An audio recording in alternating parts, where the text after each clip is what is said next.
Hi, welcome. I'm Tian Wei, host of World Insight from CGTN, and I'm joined by two great friends of mine coming also from the BRICS countries. I'll let them to introduce themselves. Hi. Hi, my name is Marcos Uchoa. I'm from Brazil, from BBC, which is the public channel of Brazil.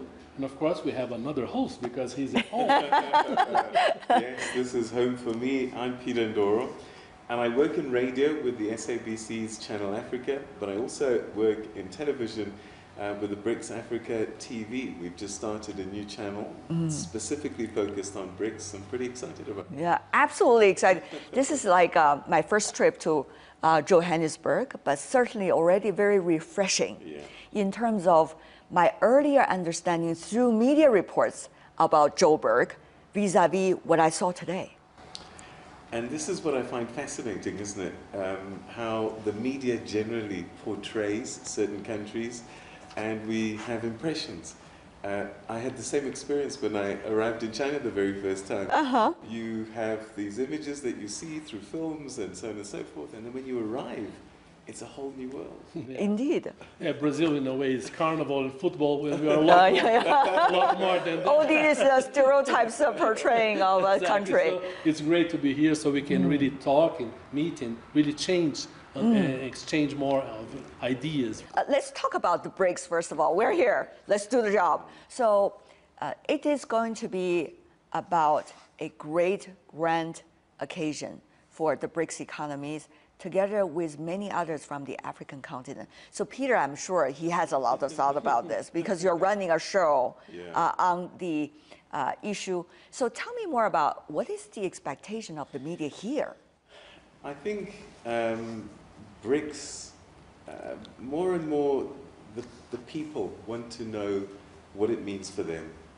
They hear the name a lot, and it's BRICS, and they know what it means, but what does it mean in their lived experience? Indeed. How does it translate into how they live? That's on the citizen level. Then for us as journalists, we're curious about what does this chapter mean? This is the 15th iteration of BRICS now. And I want to see now proof of concept. We've heard them, they say these things, great speeches, great statements that are given out. I want to see practically how BRICS is working and how it can change and how it is changing. Now we're hearing talks about BRICS Plus. And where does that put Africa? Because up until now, South Africa has almost been the ambassador for the continent. And it's quite a responsibility because there's competition within the continent. Like everywhere. And then to now have South Africa as this single voice, almost like these G20 meetings where South Africa again goes and sits there and is regarded as the voice of the continent, which I don't think is fair because there are huge economies on the continent. So BRICS Plus will be a great thing for South Africa because it doesn't then have the, I don't want to use the word burden, but the sole responsibility of being the African voice. And I'd like to hear what the other African countries have to say about a BRICS Plus and where it fits in. That's a fascinating point, isn't it? We're going to hear a lot of diversified voices coming from the African continent. But this is a very ambitious, likely to be a historic summit for the BRICS. Yeah, definitely. I think for Brazil, in a way, we had the same problem in representing Latin America in a way. But in a way, Brazil, even we speak Portuguese, and most of Latin America speaks Spanish. So there's a big difference of a culture as well. And I think culturally, it's interesting to be part of BRICS because Brazil is part of a little bit of the Western world, and we were always looking to America or to Europe, and BRICS showed us another world.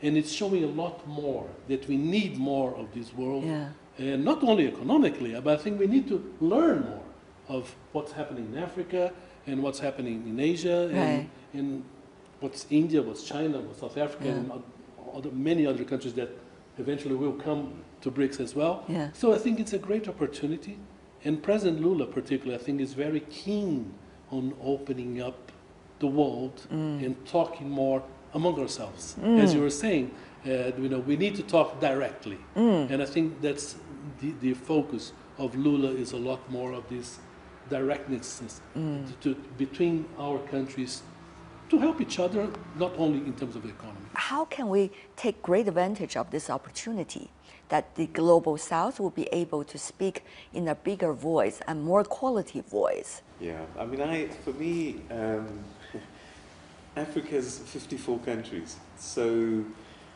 even before we get to the idea that we're joining another grouping, which is BRICS Plus, we still have to deal with the questions and the issues of the continent amongst ourselves. And then what is that voice then that we take to a bigger grouping such as BRICS? So I'll be fascinated to see, is there a common position on the continent about what BRICS should do and can do?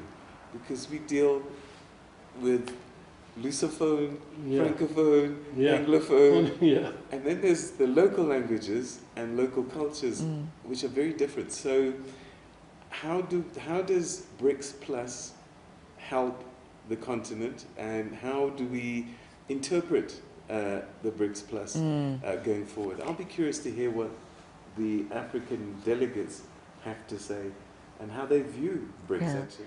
You know, the consensus building is really what you're talking about. How do we build consensus, first of all, on the African continent? How is that consensus building interact in a very much a chemistry way with the consensus building among the BRICS themselves? You know, we have a responsibility as well as journalists to talk about subjects that are very important to our societies, and inequality, for instance, from South America is very big, Africa as well. Fortunately, China is a lot further down this road in improving, but we have to talk about, for instance, technology and jobs.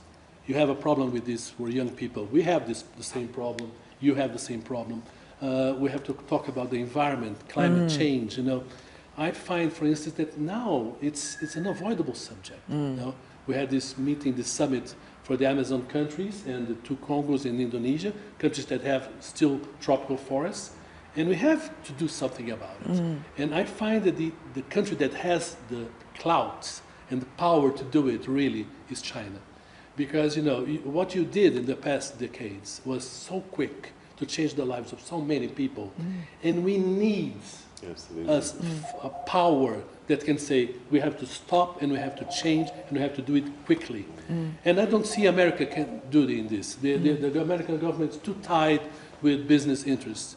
So I find that Chinese people and China's government has the power to lead this change in terms of the environment. I think BRICS is a way, has to talk about that as well. I am fascinated by the anti-apartheid movement of your country, how you'll be able to bring this revolution of society and change over the decades to make things happen, to bring the human society to a new stage, namely. Of course, there are new challenges, once in governance. It's a very complicated indeed.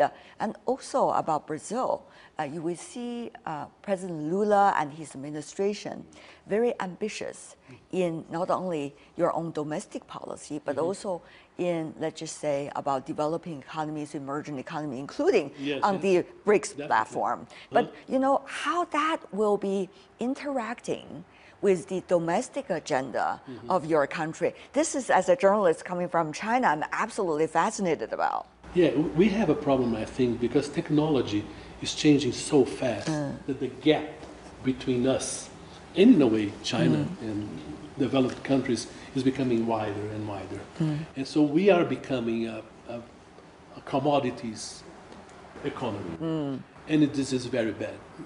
Our agricultural business is very modern, which is good, but at the same time, it does not translate in jobs because it's so modern.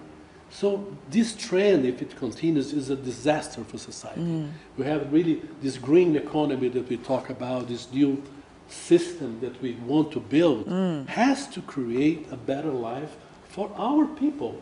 And this has to translate in jobs. We cannot talk only about money because, no, I have 100 and you have 0 and we have 50 each. It's not true. And we cannot continue like this. So I think for Brazil particularly, it's very rewarding times because you're right, our system of government does not allow us long-term. Mid-term would be better. Long-term, it's a dream, but it's very difficult. Yeah. So there's this instability because our people suffer so much from poverty that they are impatient, and rightly so. And for us, I think the big word is inequality. You don't want to leave anybody behind, but the challenges that we're facing is that our population is growing faster than the economy can create jobs that can grow the economy to a rate where people are brought along. We're struggling with power. And once you don't have power, a lot of the technology becomes problematic. Small businesses, small enterprises, by and large, are the ones that are going to create the employment. But they can't afford the power solutions. So we have a lot of challenges that we need to overcome. But sadly, we're not doing it quick enough. And so as a result, the inequality is growing faster and faster. And so that rainbow nation that you talked about, that story now is very different because a certain racial grouping, a certain class is prospering in this new South Africa, and those that are getting left behind are getting poorer and poorer. And so it's a difficult story, and I wish we could find a Chinese way to solve this, because when I hear that 600, 700 million people have been brought out of poverty, we have a small population in comparison, but our problem is bigger. And how do we solve it? Having said that, though, there seems to be some kind of solution that many are inspiring about. That is, how can we complement one another, especially when we are facing with different sets of challenges. You talk about that, right? For example, the technologies, for example, different governance styles, for example, inequality. How can we build out of challenges? At this point, a global supply chain very much disrupted, and especially after the global pandemic. So you got commodities among our economies. We've also got huge markets. We got young population, great for labor for the future. Meanwhile, we also have people that are vibrant, discussing about what is the best way forward among all our economies. Can we put all of those things together? The average age of an African is 19. And so we are young, we have lots of energy. And what I find about the average African is that he will find a solution no matter what's happening around them. What I would love to see is the BRICS nations giving us a little bit of support. China, you've gone far in terms of industrialization and finding solutions. If we could bring that journey, the creativity is here, the desire is here, but mostly what you'll hear is, I need somebody just to give me a leg up, a little bit of finance, a little bit of capital. And that's where, for me, I would love to see the BRICS Bank play its role in supporting these businesses, because the ideas are there. It's not that we don't know what to do, it's the difficulty in getting it off the ground. And if we can get it off the ground, the landscape will change very quickly. A lot of it has to do with funding, but also a lot of it has to do with skill sets. A lot of it has to do with the styles of working. How can we make that happen? That's a wonderful question, I guess. In a way, when we talk about young people, I think our young people, my children, they are drowning in entertainment. Really drowning. With their mobiles, they are really looking at things that really don't push them to grow. And this is a problem, I think. They are frustrated because the opportunities are not very good. Yeah. In a way, sports created this lie that, you know, really try and you can have a dream and you, no, it's not true. There's only one gold medal, only one champion. And so there is this mix of frustration and willingness to do something, I'm to going to grow. challenge you on that a little bit, though, because one of the things I've started to learn is you and I, with grey hair and no hair, we don't think like them. Yeah. And if we enable them and let them do what they need to do, they've got the solutions. We are looking at a new world through old eyes, and we can't help to do that because we're at this age. These young people, you may see it as entertainment, but the people who are producing content on Instagram and YouTube and so on and so forth, that is an entire economy. Yes, That is an entire world. Indeed. And what we should be doing is saying, what do you need for you to do what you need to do? Instead of us looking through those old lenses of, don't watch so much television. Now, it is the watching of the television or the screens that is creating these new kinds of economies. And I just wonder if we shouldn't be getting out of their way rather than trying to force them in. So it's less about, you know, being polite and timid. And this generation is bringing a lot of vitality and energy into the overall process. So that's something very eye-opening for me. Definitely, that's what, when you began, you're talking, we need to talk more directly between us. And Indeed. More about culture, not only about politics. Yeah. And that's what you're saying as well. So Also about Brazil. And the young people in Brazil were so vibrant and active in those issues at a time when those issues were not the priority, not like today. Everybody's talking about climate change. So how we are going to bring all these energies into real policy making, implementation of policy making. You guys can carry on doing what you do. We're going to get on with it. If BRICS is to succeed, it has to start looking younger than it's looking right now. About bringing vitality into the discussion.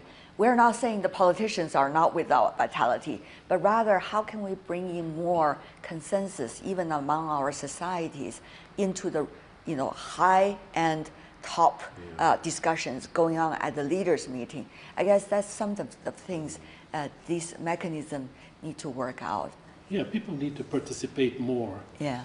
But as you said, But young also people are very frustrated, frustrated, because they're not really, the channels are clogged for their participation. And so they go, they come, they talk, and nothing really happens. But you know, that is with one important condition, that is the public is well informed. Only when they are well informed, they will be able to come to the discussion with real opinions and real way forward. That's the job of the media, isn't it? Yeah, and for me, what I'm finding more and more is where do you tell those stories? Yes, and how do you tell those stories? And that's become a fascinating journey for me. You know, you grow up on the typewriter. Yeah, definitely. Graduated to the computer. You sit in front of a camera, you tell the story, and yet these young people, my daughter's never bought a newspaper in her life. Yeah. And now they consume news in a completely different way. Yeah. The language that we use is not the language that they understand. Yeah. And so how I tell my stories now, I'm always mindful about, am I telling this on the right platform, in the right way? I can sit in front of the camera and speak to what I think is an audience. But it's only when it lands on YouTube or TikTok or the power of platforms talking about it. Yeah, and so that's changed the journalism, though, hasn't it? Yeah, a lot. tremendously. But in a way, it's becoming a lot harder because you know they're not used to watch something for a long time. They want something small. They want something short that really. If you don't explain this well in 1 minute, forget it. And some of the issues are very complex. And we cannot really minimize or simplify something that is really difficult to understand. So, in a way, trying to get to them, sometimes we need to do it, but it's not easy. They have to learn, they have to want to learn, and notice that, you know, some issues, they really have to devote more time to it, because, you know, it's not easy. It's not a solution like this. There's nothing. It's a complex problems that we have in the world right now. Yeah. So, in a way, technology is harming sometimes comprehension of our problems. Do you think that these problems are as complex as we think they are? I sometimes think that the problems are not that complex, but because we have in 1945, 1948, we set up a Security Council, we set up a mechanism, we set up X, Y, Z. We've complicated things that could actually be very simple to solve. And maybe we need to start undoing so that young people can say, that now makes sense. Yeah, but you know, this mechanism you're talking about is exactly the topic of discussion, isn't it, for the BRICS? How can we build a mechanism that's efficient, that can bring in more diversity of ideas, and yet at the same time bring out the best policy for all of us, be complementary under these new circumstances? It takes a new generation of wisdom, in a way. Absolutely. Having said that, though, I do want to ask you about something related to this, because we all live between cultures. You work in London for a long time. Your parents coming from different parts of the African continent. You now work in South Africa. And you also, earlier a correspondent in Europe. After 10 years there, now you're running one of the most successful shows, talk shows, in fact. Every Tuesday talking to your president. Yes. That's a luxury I would have liked to, every journalist would love to have. Yes, indeed. And me also, I was a Washington correspondent, covered the war in Iraq, Afghanistan, some of the interesting elections there. And then I found out there are so much stories back at home. I want to do our homeland stories. That's why we are all in our own countries now. So how can we, whether it's compromise or rather combine our world experiences, living between cultures, with our home stories these days? We're so hands-on. I think that's a mind-boggling question I'm thinking every day, but excitedly thinking about it. I think social media, and we as people, we compare each other. We compare ourselves to our neighbors, to our brothers and sisters, all the time. So what we have and experience is exactly, we have been to the world and we saw many different things. So this was good, this was not so good. So we can really learn and then show to our people, there's a good idea, that we could have it, and then we can mimic, and as I said, we could copy and paste a lot of things that are going well. This is, I think, our role as journalists as well, to show good things, not only bad things. Sometimes journalists can be very negative, and I think we have to, I think young people definitely don't like that so much. For me, I think the important message, particularly for young Africans, is to get them to believe that they are good, excellent, and can contribute original thoughts and ideas on a global platform. The continent has taught us, sadly, because of colonization and whatever it is, we constantly believe that it's bigger and better out there. And what we need to be doing as journalists, I think, is, because we've been out there, and we competed, and we sat in those studios, and we did all of those things, and they're not different, and we've excelled. And so I want, through our work, to teach the young man, young girl, that you are as good as anybody else on the planet. Take your idea.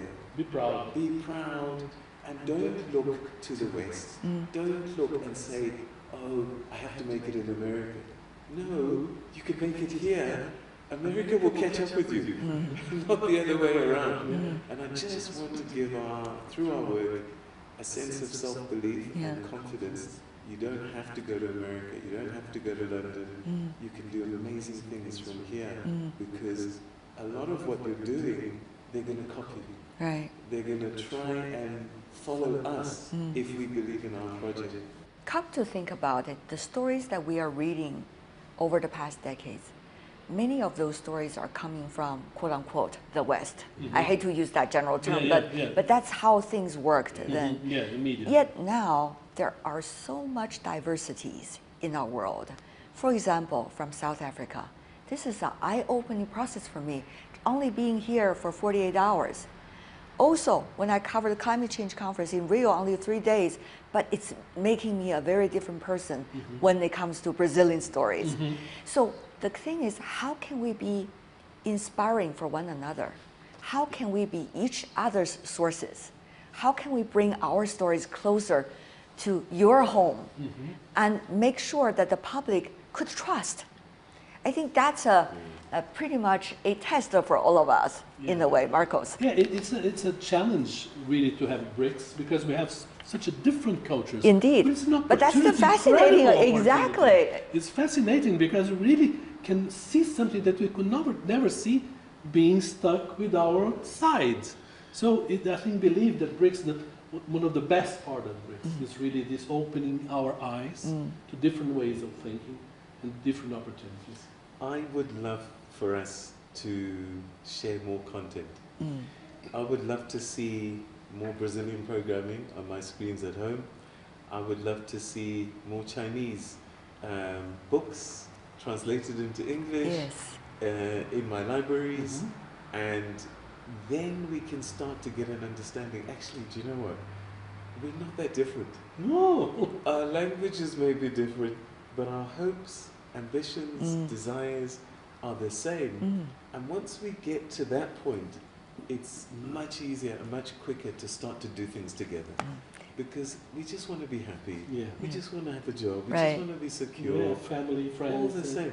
But I won't get that until I consume Chinese media, until I get Brazilian media, until I get Indian media, until our South African story is told across these countries. Only then can we start to say, okay, BRICS is us. It may look Chinese in parts, it may look Brazilian in parts, but it is actually us. You know, gentlemen, it's really the time that we look at one another directly in the eyes. So thank you so much, Marcos. Thank you very much. Thank you so much, Thank you. Peter.